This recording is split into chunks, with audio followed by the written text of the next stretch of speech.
Hi everyone, welcome back to the Stitches and Scribbles podcast. My name is Erin, and I know I sound a little stuffed up today. That's because I am. I subbed for kindergarten last week and naturally came home with the back to school cold that just seems inevitable when you sub with any grade under first grade. Honestly, even first grade and second grade a little bit, but I'm fine. It's not COVID, it's just a cold, so no big deal. I'll get through it. It actually worked out kind of perfectly because, like, I know I'm going to get the back to school cold, right? Like, that it's not a question of if, it's a question of when. But it happened to fall on a week where I have no other sub days, which is kind of perfect. Because even though I got it from school, I obviously don't want to spread it. But I have no, like, big events this week. I still have my farmer's market, but that's outside, so it should probably be fine. And I have no, like, giant major things going on. So the only thing I really have to do is kind of struggle through this podcast. So my voice seems pretty okay today, but if there are pauses in the video, it's probably because I started coughing or needed a break to blow my nose or something like that. You can hear the sniffles. That's okay. We'll just work through it. So this week I've actually been really busy prepping for a craft fair that's coming up early in October. My podcasts are kind of on a delay right now because I filmed an extra one last week just to talk about sheep and wool stuff. So I'm doing like the YouTube time warp thing where things are not coming out in the order that I filmed them in, all that stuff. But I'm doing a lot of craft fair prep for a bigger event that's at the beginning of October. So I'm trying to get a bunch of items prepared because last time at this event I sold like pretty close to $700 worth of items, which is insane for me. However, that is partially because last time I was the only vendor at this event. So I'm not counting on that this time because based on the email list, I know that there are other vendors. But I think I had people last year who like just did their Christmas shopping with me, which was crazy. Like, I think of those sales, there were like 2 people who spent over $100. So a lot of that, like a big chunk of that total was just from 2 people. So fingers crossed that happens again because that'd be awesome. But that also means I need to make a lot of stuff. So I've been very busy prepping things, which means I haven't worked a ton on my other projects, but that's okay. Let's start by talking about what I'm wearing before we dive into all the stuff I've been making. This is my spiderweb top. I just finished the outro for the vlog where I made this and a couple of other spidery projects. So that should be the most recent video before this podcast, if I'm doing my YouTube math correctly. So you can check that out if you want more details about it. It is made in that DIY glow yarn from Lion Brand. It is actually going to be my school Halloween costume because odds are I will be subbing on Halloween, just because of a long-term sub spot that I will be taking in just a few weeks. So yeah, I needed a school Halloween costume, which was mostly the purpose of making that video, but I also had, where did I put them? A friend who ordered some spiderweb toe covers for her roller skates. So again, more details about that in the actual vlog. And then of course, because I can't make a costume without having a little buddy, I had to make myself a spider friend as well. So again, all 3 of these projects got their own video that you can check out. So I'm not going to talk too much about these, but you can check out all of the info in that last video. I am really excited to hopefully be there for Halloween. Because I'm covering for maternity leave, my start date is a little ambiguous at the moment. But odds are I will be there for Halloween, so I wanted to make sure I had a school costume that I would enjoy dressing up in, but also was really comfortable for the day. I don't know if I've talked about this before, but as a teacher, I definitely prioritize comfort when choosing teaching clothes, just because it's a much more active job than people realize it is. You're on your feet most of the day. Sometimes you're sitting on the floor.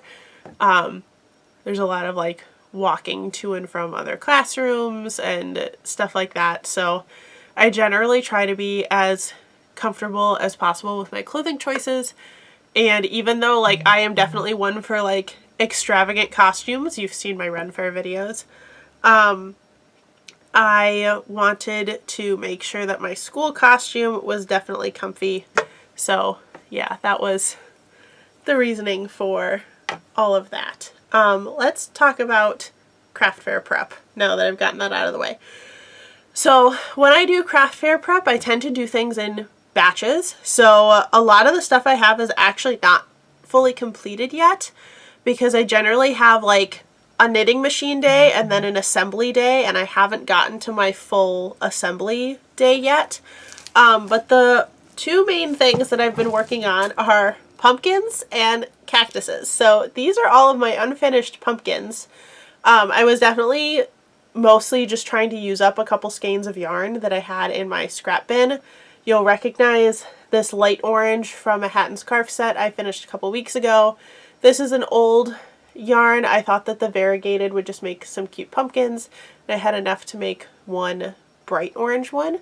So I'll be finishing sewing those up and adding the stems in the next couple days. I did make 17 pumpkin pieces total. I did sew a couple of them up, so I'll show those to you in a minute. But I took a break from assembling them because I actually prefer stuffing them with yarn scraps. So I was kind of switching back and forth between projects so that I would accumulate some more yarn scraps before finishing them off.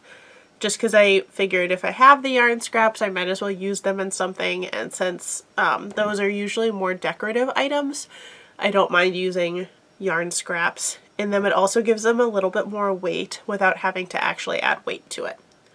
The other project that I was doing and kind of using up some shades of green in my scrap bins are my cactuses. So these are all the cactus pieces I made. There's 12, I believe. Actually, yes, I know there's 12 because I only have 12 mini pots to put them in. I've been making the cactuses for a while now, but this is actually only my second batch of them. The first batch, I think I made too many that had pink flowers, so there's not a lot of variety left. I think I have 4 or 5 left from my original set that I made. But I wanted to make another batch because they make really good gifts. I've also started to make some of the flowers, and I just use these with whatever tail end of scrap yarn I have. So I made 2 in this magenta color. I have 2 light blues and 2 yellows so far. Sorry. I'm gonna try to avoid making pink ones because the ones I still have are mostly pink, but it'll kind of depend on what scraps get towards the end first, because this takes a very, very minimal amount of yarn. So I try to wait until it's like the very tail end of a scrap ball before making those little flowers. So I definitely have a process here when it comes to making craft fair items. I do have a bag of other stuff that I have started making that I would love to show you. First off, I decided to add a new plushie to my collection, and I made these candy corn plushies. I have 4 of them so far. 1, 2, 3, and 4. This is the first one I made, which is why his cheeks are a different color. I definitely like the light pink cheeks better than the red. But I thought these would be an awesome addition. This market I'm going to is specifically a like Pumpkin Fest, Fall Fest theme. So I thought these would be appropriate. I'm going to try to stick to mostly fall themed items. The cactuses are definitely an exception, but I know that those make really good gifts, and I definitely had a couple people hunting for those last time. But I'm probably not going to bring any of my like Christmas, winter holiday stuff or my like super springy things. I'm going to try to stick to mostly fall or year-round items. So I'll bring like the purses that I make and hats and headbands and scarves, obviously. But I'm going to try to keep most of the like plushies and decor items I bring very fall centric. I do in here also have 4 pumpkins that I have finished. So I mentioned this in my spiderwebs vlog, but I'll mention it again. So usually when I make these little pumpkins, I use an I-cord for the stem. However, I broke my beloved tulip I-cord maker, decided to order a new one, and because I was ordering a new one, I was like, well, let's try a different brand than last time, see if it's any better, see if like the cheaper ones work the same way. So I ordered a Prim one, which was like $12 instead of the $44 that the tulip one is. I hate it. I don't like it. The little hooks don't work the way that they're supposed to. It's almost like they're aligned wrong, so they don't, the like bottom part of the hook doesn't engage right. So far it only works on really, really thin yarn, which I know it's meant for like 2 to 3 weight yarn and not 4 weight, which is usually what I use. But the tulip one, most of the time I could get through a 4 weight yarn with a couple of tries. So anyway, with all of that, I did order a new tulip one because I can't stand the Prim one. Sorry, I love the Prim knitting needles, but the I-cord maker was just not for me. So I did crochet the stems for these pumpkins. I did little curlicues. It's just 1 row of single crochet with 2 stitches in each chain to make it curl like that. If you've made those amigurumi octopuses with the curly legs, it's the same technique. And even though I like the I-cord stems, I actually think the curlicue ones are cuter, so this might just be a permanent change for the pumpkins. I don't think I lost any time by changing to hand crocheted ones versus the I-cord ones, so that might be something that I just continue to do. The other items I have in this bag are actually a new thing that I wanted to add to my craft fair stand, and the reason for this was because I have a huge scrap bin of acrylic like 4 weight yarn, which I use 4 weight for a lot of my like hats and scarves and things, but I didn't really have a good like scrappy project for the remainders. Like when I make plushies like these, there's quite a lot of them that can be whatever color, so I just kind of use the end of whatever I'm working on, or I can get a lot of plushies out of the same skein of yarn, so I rarely have fuzzy yarn extras. But I needed something to do with all of my acrylic scraps because I don't want to just get rid of them because that feels wasteful, but I also didn't have an item in my shop that was using those up, if that makes sense. Other than the cactuses and the pumpkins use a lot of the green and orange scraps, but I had a lot of other colors that I wanted to go through as well. So I decided to start making keychains, and I'm going to start with the 2 that actually don't have a keychain tag on them yet, because I actually had to order more, but I think this is going to be a permanent addition to my craft fair shop. So I have a little heart, and you can tell I ran out of the color I started with, so it became an ombre heart. And I have a little planet. Both of these will get keychain pieces attached to them before they are sold. I just ran out of the keychain pieces. The other ones that I have all have the keychains on them already. So I have 2 little tiny octos, and these are the same patterns that I use for my big fluffy plushies, which makes it really easy to keep track of what patterns I use. So these were both in kind of purpley scraps. I make octopuses in whatever color I have, so they're not exclusively purple, but I also don't have anything else that calls for purple specifically, so I went ahead and did purple for those. Then I also made 2 mini mushrooms in a bright red and kind of a magenta, like reddish pink color. I definitely will need to make a lot of the mushroom ones because those are still a very popular design. And then I also have 2 leggy frogs. They look like they're the same shade of green on camera, but they're actually from two different skeins. This one actually, I think, was a deconstructed Red Heart Super Saver skein that had a bunch of colors in it, and this is just the plain, like, neon green from Red Heart Super Saver. So I will definitely be making more froggies too. I'm actually completely out of fuzzy froggies for my shop.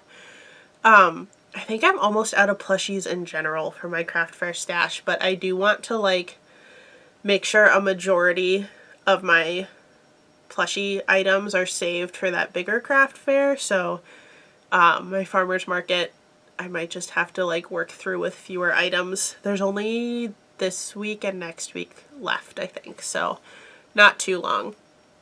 But yeah, those are all the things that I've been crafting for the most part. The only other project that I've been really working on is my Taylor Swift sweater. This is actually the Winter's Beach cardigan by Andrea Mowry. It has a very beautiful cable pattern in there. And I actually made a lot of progress on this. I'm in the middle of the row, which is why it's kind of hard to tell. But this was my stitch marker from last time I filmed a podcast. And I'm now all the way up here. So started the cable pattern and have gotten quite a few rows in on it. There's not much else to say about this at the moment, other than I'm starting to get a little nervous if it's going to be done in time. If you didn't watch, I don't know if it's the previous podcast or the one before that, I am going to the movie theater experience of the Taylor Swift concert with a couple of friends, and they wanted to dress up with all their merch and stuff, and I am not really a Taylor Swift fan. I would say I'm a new casual fan, but I wanted to make sure I had something to wear to the concert experience, so I decided to start knitting a sweater inspired by the Folklore cardigan. I didn't want to use the actual Folklore cardigan pattern because, as someone who's not like a diehard Taylor Swift fan, I didn't want it to always be recognizable as the Folklore cardigan, so I just picked a different cable knit sweater pattern that worked with yarn I already had in my stash. But the concert is October 20th. As of today, it is September 20th. So I really need to get going on that cardigan if I'm going to finish it in time. So I took a leaf out of Knitty Natty's book. She's another really big knitting YouTuber. She is also currently working on a sweater, I believe, for Rhinebeck. So she created weekly goals to get to, and I did make my first weekly goal, which was to get 8 inches on the sweater. However, my next goal is to hit 16 inches on the sweater, and I'm a little worried if I'm going to hit that one or not. So I'm going to have to put in a lot of knitting hours into that this week and this weekend in order to hit that goal. And then the week after is to do, like, the front panel, because right now you're knitting the whole bottom of the cardigan all in one piece. It's not in panels. So the next step after I finish my 16 inches, which is what I calculated that I wanted for the length, I'll have to split and do the front portions of the front section. That sentence didn't make sense. And also the back, and then, like, sew it together along the shoulder seams and then do the sleeve. So my goal for this week is to get to the 16 inches, the point where I would need to split. Next week, the goal is to do one of the front panels and part of the back panel, because you do, like, right, then back, then left, or something like that. Week after is to finish the back panel and do the left panel. And then the final week is sleeves, which I'm hoping the sleeves go really fast because they're just in stockinette stitch. They're not cabled or anything. So that should be the, like, point where I can really let the needles fly and go really, really fast. But yeah, as you can tell, I'm a little nervous if I'm going to hit that or not. So that's definitely going to be a goal for the next couple days, is to make some more progress on that. I talked really, really fast through this podcast. I apologize if I was hard to understand. But I think that's actually it for this podcast. So sorry for another short one. It's definitely a very busy season with all the, like, craft fair prep. It also means even though I had a lot of items to show you, I don't have a lot of talking points about those items because they're things that I make very, very frequently. Yeah, that's it. I got nothing. We're just going to end the podcast here. I did make it through only coughing once, which I'm kind of proud of myself for that. So I'm going to end the podcast and go have a cup of echinacea tea so that I can possibly get this cold done with faster. And then maybe do some more rows on my sweater because that sounds good right now. But thank you so much for watching. If you want to follow me on other social media, that information will be in the description box below. If you liked what you saw today, make sure you hit that subscribe button so that you can be notified of all my crafty content here on YouTube. And I love hearing from you guys, so I would love it if you left a comment. If you have a question about something I make, a comment about something, you're making something similar, whatever it is, I would love to hear from you. So you can leave those comments in the comment section below. Thanks again for watching, and I'll see you in the next one, hopefully when I sound a little bit better. Bye, everyone!